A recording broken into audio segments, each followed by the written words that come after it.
Ya, untuk membuat analisis menggunakan Smart PLS, yang pertama kita lakukan adalah persiapan datanya terlebih dahulu. Eh, Prosesnya untuk persiapan ini masih sama dengan yang sebelumnya ya. Jadi kita buat file CSV-nya terlebih dahulu. Nah, untuk cara membuat file CSV seperti ini. Nah, ini di copy dulu ya seluruhnya. Jadi yang di copy itu nanti ininya saja, nama nama dari kuesioner dan datanya. Kita blok seperti ini. Klik kanan, kita copy, lalu klik file, kita buat lembar kerja baru, klik kanan, lalu paste seperti ini. Nah, setelah seperti ini, klik file, save as, terus. Nah, kita di sini nama kita bebas ya. Kita tulis saja contoh seperti ini, lalu save as tabnya kita klik, kita rubah formatnya ke CSV. Nah, seperti ini, lalu klik save. Nah, berhubung saya sudah buat, jadi nanti bisa gunakan file CSV yang sudah saya buat saja. Seperti ini. Nah, ini adalah file CSV-nya ya.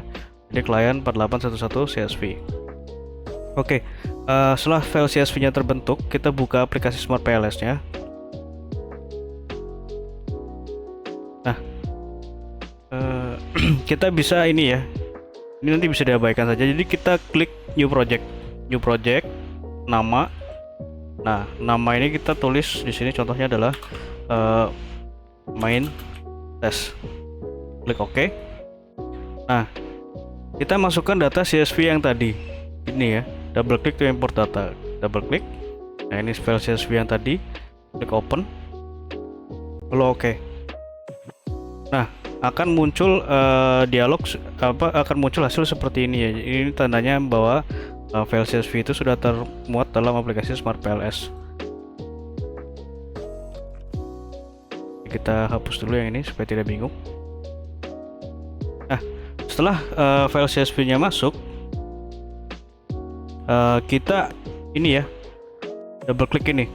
Maintenance ini kita double klik, yang ada titik biru ini kita double klik. Nah, seperti ini. Kita masukkan indikator ini ke dalam lembar kerja. Caranya, klik EM1 ini, lalu kita blok, klik EM9. Nah, seperti ini kita blok, lalu kita drag. Nah, seperti ini ya.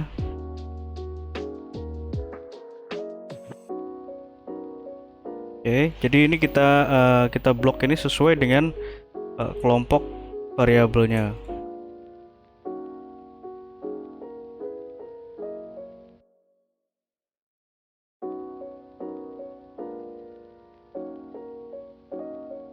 Oke, setelah seperti ini, lalu kita rapikan dan beri nama. Oke, kita beri nama. Caranya kita klik yang ini ya, yang merah ini, klik kanan, rename. Nah, seperti ini. Jadi CMP itu adalah Change Management Process. EM, nah, klik kanan, rename. Seperti itu.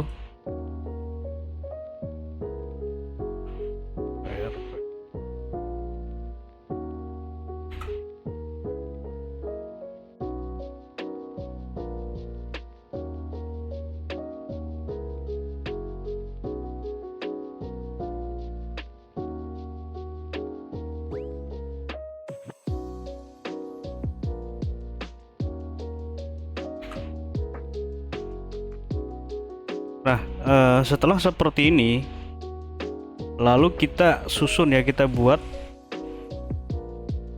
tabulasinya ini. Kita buat grafiknya ini sesuai dengan hipotesis. Jadi untuk grafiknya, gambar ini nanti mungkin bisa berbeda ya, karena dalam pengujian ini yang penting itu nanti pada saat pengujian, untuk nilai-nilai hasilnya itu tidak tertutupi. Kita rapikan seperti ini. Jadi nanti untuk posisinya ini bisa berbeda-beda, itu tidak apa-apa, tidak masalah.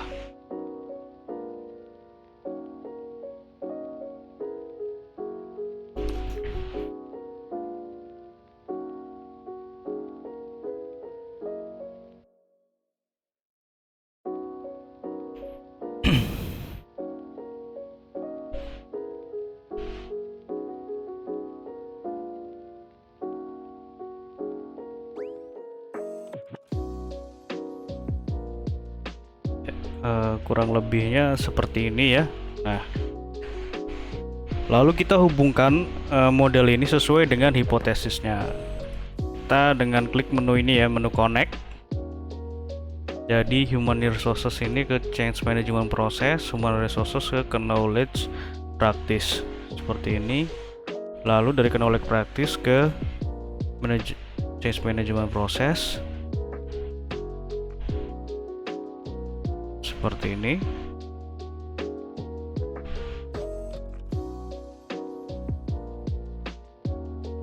Ya, seperti ini ya untuk modelnya.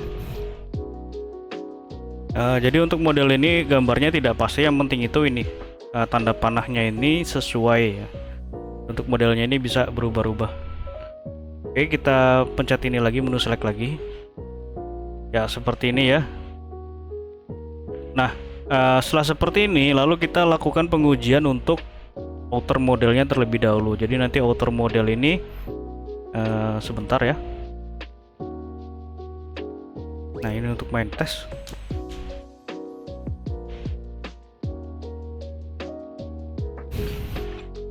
Supaya lebih mudah untuk menjelaskannya.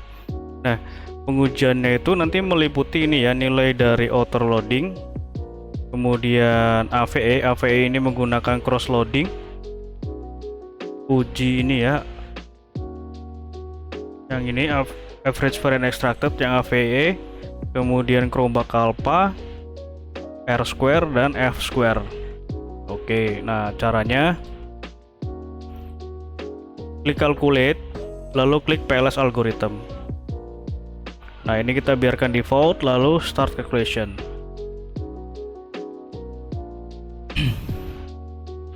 Ya, seperti ini ya tampilan pertamanya. Nah, kita yang pertama itu lihat nilai dari outer loadingnya terlebih dahulu.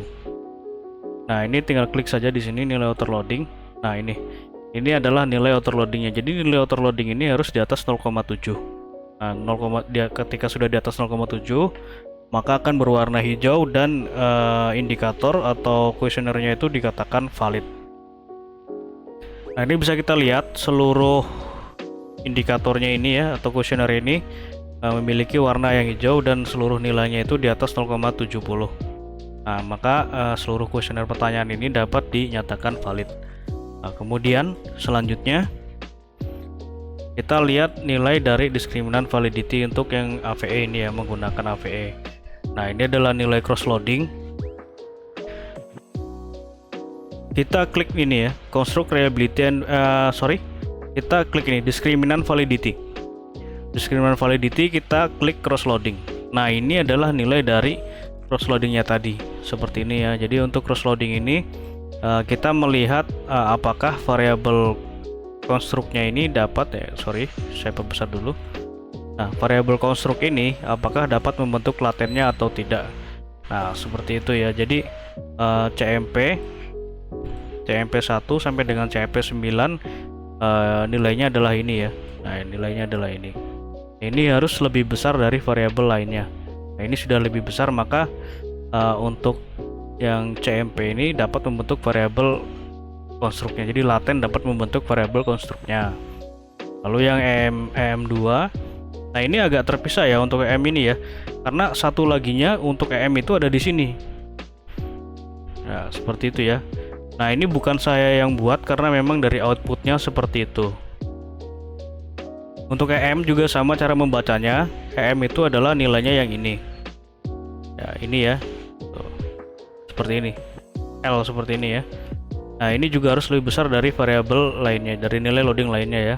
Nah, ini sudah lebih besar dari nilai loading lainnya, maka dapat dikatakan untuk AVE ini menggunakan cross loading ini sudah memenuhi kriteria. Nah, ini atau kriteria yang ini ya.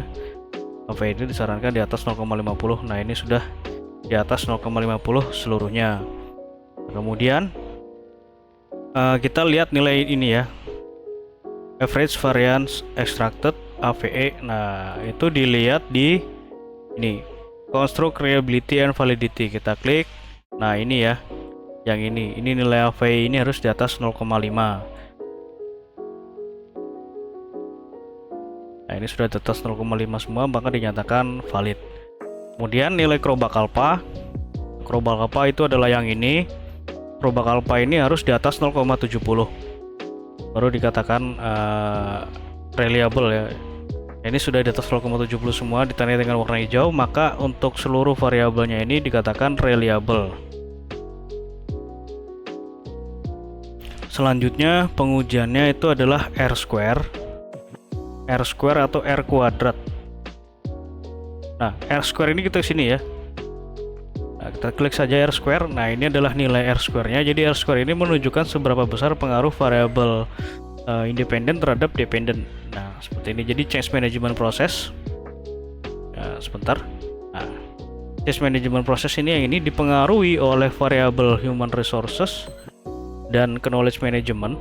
Jadi ini yang ada berapa nih yang dikenakan panah ya, dia kan kena panahnya dua, jadi dari human resources dan knowledge practice itu sebesar 0,367 atau 36,7%, sedangkan sisanya dipengaruhi oleh variabel lain di luar dari model penelitian. Jadi seperti itu ya.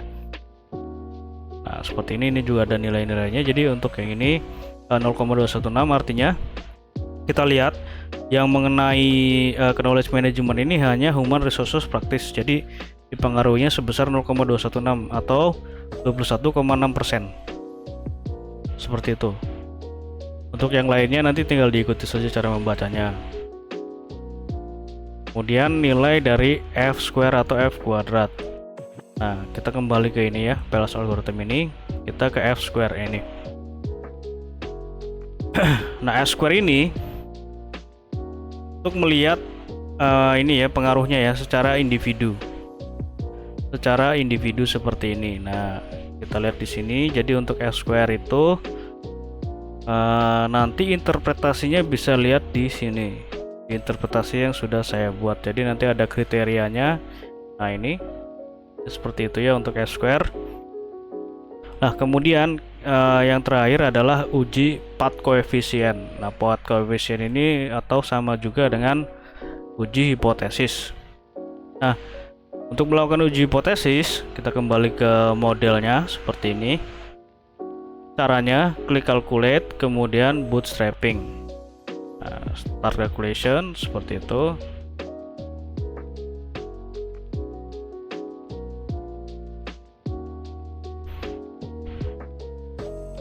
Ya, ini adalah hasil dari bootstrappingnya. Jadi bootstrapping ini yang perlu kita perhatikan adalah nilai dari original sample dan p-value.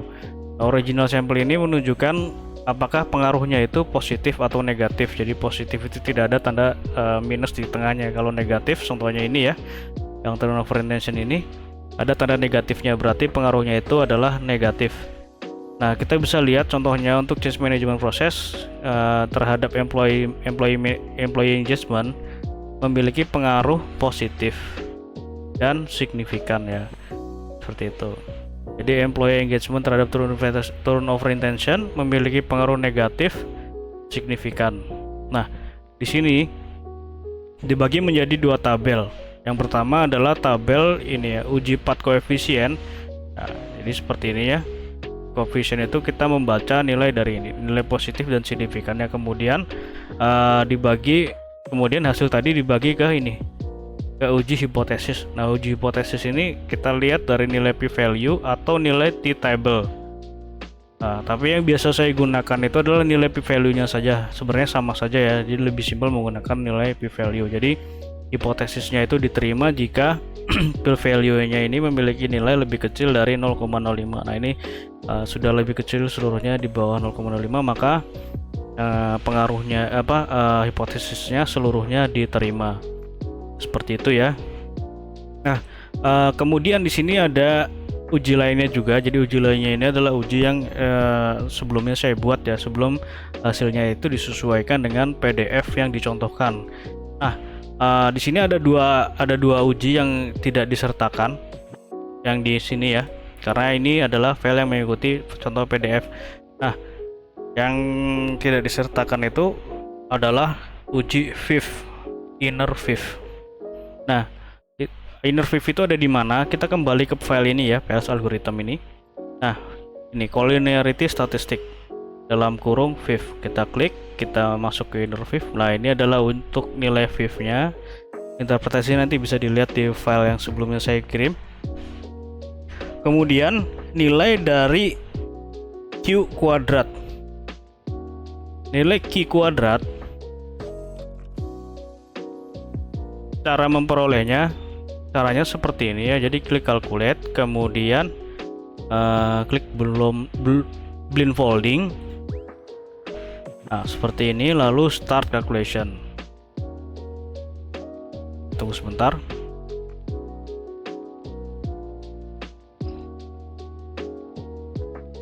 Nah, ini adalah nilai dari Q kuadrat.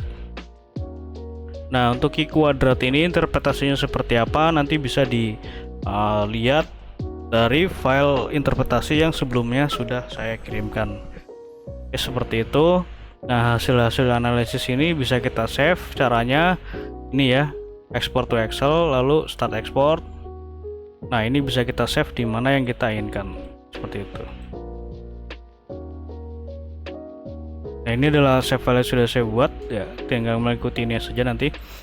Oke, sekian untuk pengujiannya. Jika nanti ada yang kurang jelas bisa ditanyakan. Terima kasih.